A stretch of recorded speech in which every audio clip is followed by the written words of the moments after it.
190 CrPC के अंतर्गत अगर आपका कोई मामला, मान लीजिए चाहे मजिस्ट्रेट कोर्ट हो, चाहे स्पेशल कोर्ट हो, दर्ज करने का आदेश कर देती है कि इस मामले को एज ए कंप्लेंट पंजीकृत कर लिया जाए, रजिस्टर्ड कर लिया जाए। तो भाई आपका मामला तो एज ए कंप्लेंट रजिस्टर्ड हो गया, लेकिन अब आगे उसमें कोई कार्रवाई नहीं हो रही है। अब कार्रवाई होने से क्या मतलब है? तो फ्रेंड्स, कार्रवाई होने से मतलब ये है कि 190 सीआरपीसी के अंतर्गत आपका मामला दर्ज हो गया। अब उस पे 200 सीआरपीसी के अंतर्गत जो भी कंप्लेनेंट है, यानी जो भी परिवादी है, और उसके जो विटनेसेस हैं, उनका स्टेटमेंट ऑन एफिडेविट रिकॉर्ड होना चाहिए। कोर्ट के समक्ष उनके बयान होने चाहिए। अब उनका बयान नहीं हो पा रहा है, तो बयान नहीं होने के मतलब इसका है कि स्टेटमेंट अगर नहीं होगा तो आगे कार्रवाई नहीं होगी। 202(1) सीआरपीसी के अंतर्गत मामले में मान लीजिए अगर आपका 200 सीआरपीसी के अंतर्गत कंप्लेनेंट और उसके जो भी एविडेंस है, विटनेसेस हैं, उनका एविडेंस रिकॉर्ड हो जाता है, स्टेटमेंट रिकॉर्ड हो जाता है, तो उसके बाद 202(1) सीआरपीसी के अंतर्गत मजिस्ट्रेट मामले में स्वयं जांच करेगा या इन्वेस्टिगेशन का आगे आदेश दे सकता है। और उस जांच के आधार पर ही आगे की कार्रवाई संस्थित होनी है, इंस्टीट्यूट होनी है।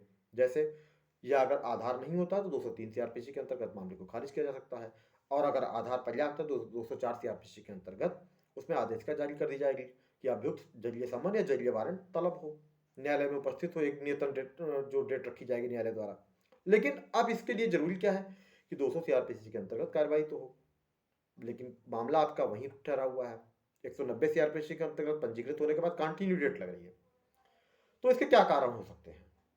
तो फ्रेंड्स, सबसे पहली बात, अगर आपका मामला 190 सीआरपीसी में दर्ज तो हो गया, लेकिन अब पता चला जिस डेट में नियत किया गया कि अगली कार्रवाई के लिए, उस डेट में अगर एडवोकेट स्ट्राइक पर है, तो भी आपके मामले में कोई कार्रवाई नहीं होगी।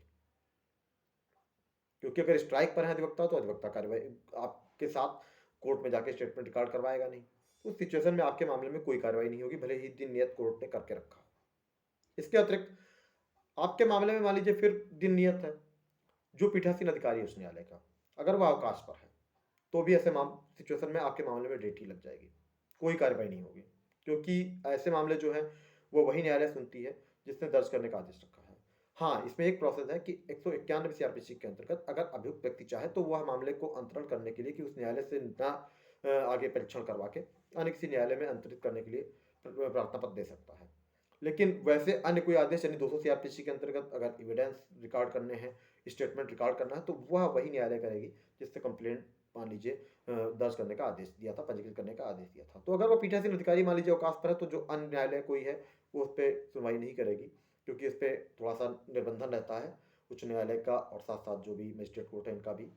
वैसे सामान्यतः उच्च न्यायालय का ही जो इस पे निर्बंधन है कि उच्च न्यायालय के अंतर्गत ही मजिस्ट्रेट या स्पेशल कोर्टें वर्क करती हैं, उन्हीं के आदेश के द्वारा ऐसी कोर्ट कॉन्स्टिट्यूट होती हैं और ऐसे पीठासीन अधिकारियों की नियुक्ति होती है। तो इस सिचुएशन में इसलिए कार्रवाई नहीं करती हैं कोर्टें, जो मतलब अगर ट्रांसफर कोर्टें हैं तो वो कार्रवाई नहीं करेगी, उसमें क्यों, उस मामले में डेट लग जाएगी। तो ये दो कारण ऐसे हैं कि जो कहीं ना कहीं आपके मामले को थोड़ा सा लंबा खींच देते हैं। इसके अलावा अगर आपके मामले में मान लीजिए फिर भी डेट लग रही है, तो आपको क्या करना चाहिए?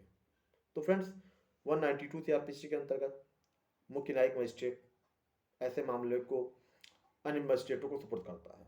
तो आप ऐसी सिचुएशन में प्रार्थना पत्र दे सकते हैं। अगर आपका जो मामला है वो मजिस्ट्रेट कोर्ट ने दर्ज करने का आदेश दिया था, तो आप ऐसी सिचुएशन में मुख्य न्यायिक मजिस्ट्रेट यानी सीजीएम या चीफ मेट्रोपॉलिटन मजिस्ट्रेट को एक प्रार्थना पत्र दे सकते हैं कि हाँ, मामले में कार्रवाई नहीं हो रही है, इस मामले को कहीं स्थानांतरित कर दिया जाए। और अगर मुख्य न्यायिक मजिस्ट्रेट को ऐसा लगता है या चीफ मेट्रोपॉलिटन मजिस्ट्रेट को ऐसा लगता है, तो उस सिचुएशन में आपका मामला स्थानांतरित किया जा सकता है। इसके अलावा अगर मान लीजिए स्पेशल कोर्ट ने मामले में संज्ञान कंप्लेंट दर्ज करने का आदेश दिया है, तो फिर आप जो जिला न्यायालय हैं, दिल्ली हैं, डिस्ट्रिक्ट जज हैं, उनकी कोर्ट में आप आवेदन कर सकते हैं, एक प्रार्थना पत्र दे सकते हैं कि हाँ, इस मामले में कार्रवाई नहीं हो रही है, इसको किसी अन्य के यहाँ स्थानांतरित कर दिया जाए ताकि इस पर आगे कार्रवाई हो सके। लेकिन ये ऑप्शनल है, रेयरली ही ऐसे इस पे मैटर्स पे आदेश होते हैं।